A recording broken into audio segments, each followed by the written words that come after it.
নমস্কার বন্ধুরা, সুনিতাস blog and কিচেনে আপনাদের স্বাগত জানাই। আজ ইলিশ মাছের মাথা দিয়ে একটা কচু শাক দেখাবো। তার জন্য প্রথমে কচু শাকগুলো খোসা ছাড়িয়ে এইভাবে টুকরো করে কেটে সেদ্ধ করে নেব। কড়াই সর্ষের তেল দেব, তার মধ্যে ইলিশ মাছের মাথা ও তেলটা ভালো করে ভেজে নিয়ে তুলে রাখবো।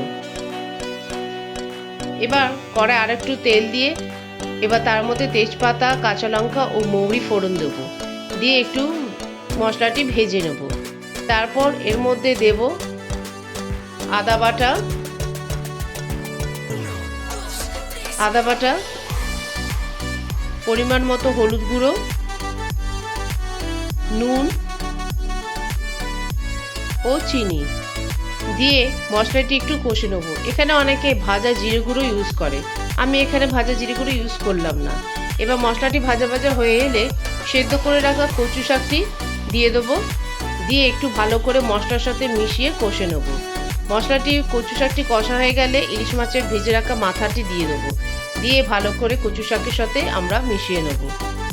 বন্ধুরা, ভিডিওটি যদি আপনাদের ভালো লাগে তবে ইউটিউব থেকে দেখলে সাবস্ক্রাইব করে রাখবেন ও ফেসবুক থেকে দেখলে ফলো করে রাখবেন ও অবশ্যই একটা লাইক করবেন।